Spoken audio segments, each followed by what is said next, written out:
All right, what is going on, guys? It is Taylor Jones Official. If you haven't already, you should really hit that subscribe button, like this video because it helps me out a lot.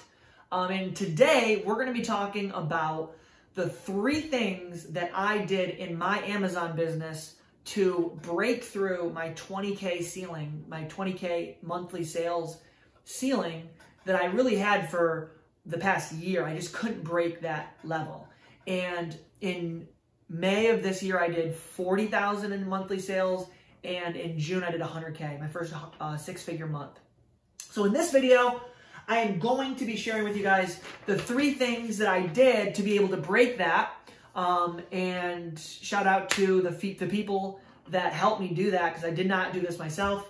So yeah, let's jump right into it. By the way, stick around to the end. I'm going to share the most important one at the very end.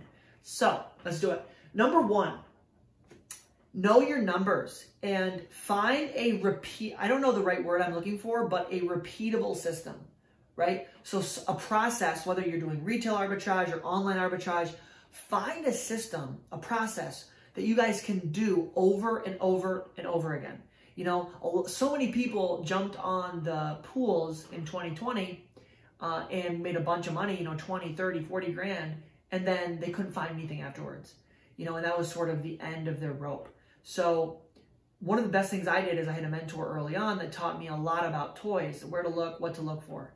So find something that works for you, you know, whether that's wholesaling, online arbitrage, retail arbitrage, private label, find a system. And then once you have a system that's working, know what your numbers are. And what I mean by that is you want to know, if I put in X amount of money, in 30 days, how much money am I going to get back, you know, profit out of that investment?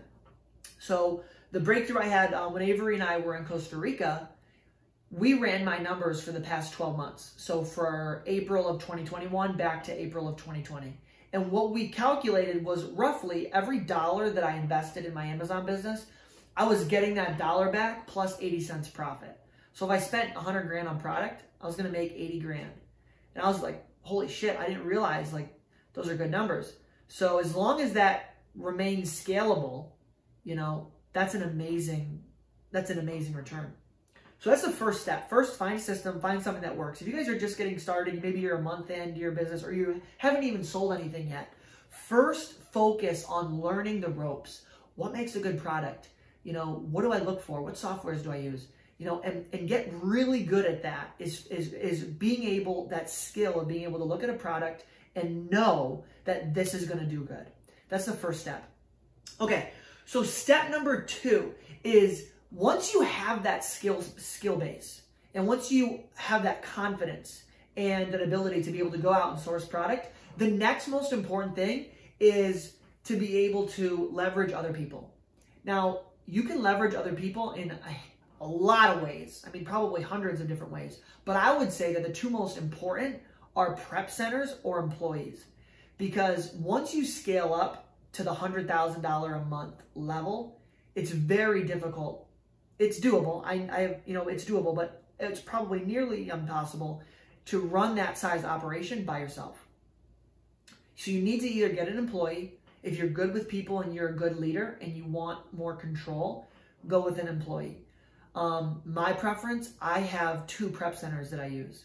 One that I use to drop off locally, RA items, and then another that I use for my online arbitrage in a different state. So, but that's the deal, guys. You are not going to be able to scale past, you know, 30, 40, 50K a month. It's going to be very difficult if you're trying to do everything yourself. It's going to be very difficult. So once you have the system, start incorporating and leveraging other people, you know. Think of it like leverage, like it really is. Like it's like a crowbar. You know, the bigger the lever you have, the more weight you're going to be able to lift. And if you think about a lever, you know, I'll use my little coffee cup here. Okay, if you have a lever, okay, you're trying to lift, you know, a huge load. The bigger lever that you have, the more weight that you're going to be able to lift up.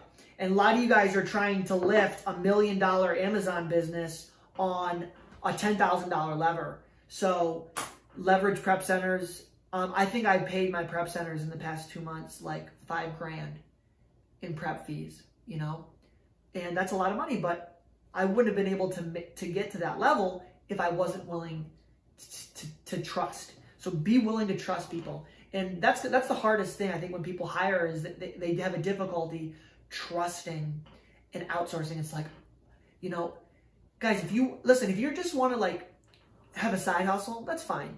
But if you actually want to grow a serious business to make real money, you have to trust. You have to be willing to just delegate. And it's going to be hard at first, but do it. Okay? Yeah, those are probably the 2 most important things. So really quickly, before I jump into number 3, which is probably the most important, I think. And actually, by the way, I want to side note, I was actually very, very frustrated that I have a handful of mentors that I've met during my time selling on Amazon, and I was actually personally not insulted, but upset that the mentors that I had, the colleagues or whatever, the friends, didn't push me into using a prep center early on. Like, that just blows my mind. It just blows my mind, like, how much, like, for example, let's say that I'm going to buy an item for $10 and I'm going to make 6 on it. And I talk about this in my course, Remote Access Systems. I would rather make $1 less on that product. I'll take 5 and I don't have to touch it. You see what I'm saying? Like, to me, that just makes so much more sense than trying to do everything myself and scathe, if that's even a word, you know, scrap an extra $1. Like, I'd rather lower my profitability and do way less work. Maybe you want to pack all this stuff yourself. So yeah, use other people. Don't try to do everything yourself. Know your numbers. I'm trying to think of an example of, yeah, I gave you guys an example of knowing your numbers. Oh yeah, so one last thing I'll say about the prep centers is the way that I was able to hit 100K in June was 1 or 2 crazy RA items, retail arbitrage items. And my main focus was, how can I get as much of this product as possible? And I didn't pack, it was all MF, all merchant fulfilled. I literally dropped it all off at the prep centers, and my only focus was getting as much of this product as possible. And I actually did try twice to pack those orders myself. The first time in Miami, I spent like 5 hours packing like 200 orders. Like, it was a small little, maybe it wasn't 5 hours, maybe it was like 3 hours. But it was just crazy. It didn't make any logical sense. And that's when Avery came home to the apartment. He's like, dude, like, what are you doing? Like, literally drop it off and don't do this yourself. You're wasting your time. And I just was like, dude, he's right, you know? So have that epiphany early on. And the second time I tried to pack everything myself was when I was in Houston. I was packing a larger item. It was like 45 pounds. It was just stupid. It was way too much work. I was trying to pack it in the parking lot at like 98 degrees outside. It was stupid. Pay other people to do the work for you. Okay, and finally, guys, number 3, probably the most important one, is leverage credit and investors. If you guys have good credit, go get a business credit card, ask for a credit increase, or reach out to people, get credit. Because that for me was a breakthrough. To hit my 100K month, I took 15 plus 8 plus 8. I took $31,000 of investor financing within a month, and I've paid all of that back, but 4 and 2, so I still owe 6, and my balance is like 25 grand. Guys, it's a no-brainer. But here's the thing: if you jump to step 2 and 3 before you establish number 1, you're going to be in a world of pain. So if you're a little nervous to get financing and credit, that's good. Like, you should be nervous. You don't want to take other people's money until you have a proven system, because you can really hurt yourself. You know, if you max out your credit lines and you buy stupid shit, you're going to be in trouble. That's why my biggest motto is I only buy products where they're going to sell through within a month. And the worst case scenario, I checked the Keepa the past year, and if what's the lowest the price has been, and if it drops to that low, will I break even? That opens me up to one thing. Okay, so let's say that the price drops. Great, I get my money back, and I can reinvest it and try it again. I would say maybe 10%, maybe 15% of my products break even, because I'm not a genie. I can't predict the future. But I know that as long as the other 85% of products are profitable, in the long run, I'm going to win. And as long as I'm not losing money, I'm going to win. So leverage other people's money. People are giving money away. It's a little bit different right now, maybe because of what's going on in the economy. I think we're about to see crazy inflation. So I think some banks are pulling back.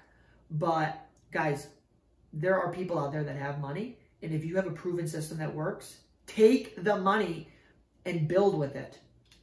You know, but first, that's why having an audience is so important, because I wouldn't have been able to get my hands on that 30,000 if it wasn't for Avery, him helping me with some connections. Actually, I haven't even got the investor financing that he helped me get, but I wouldn't have got that money, that 31,000, if it wasn't for my following. I got that from a college friend and 2 Instagram followers. So post content. You know, and those are the 3 things, guys, that I did to hit 100K. And I don't know if I'll do 100K this month. I'm at like 25, I think, right now, and it's June or July 15th. So yeah, I'll probably have a smaller month this month. I'll do at least 40 probably. But you know, some of the stuff I'm doing now is slower moving, but it compounds. You know, so yeah, that's the gist of it, guys. I hope this was helpful. If you guys have any questions or you found anything helpful, comment down below, let me know. And again, if you haven't already, click that subscribe button, share with a friend, and until next time, see you guys.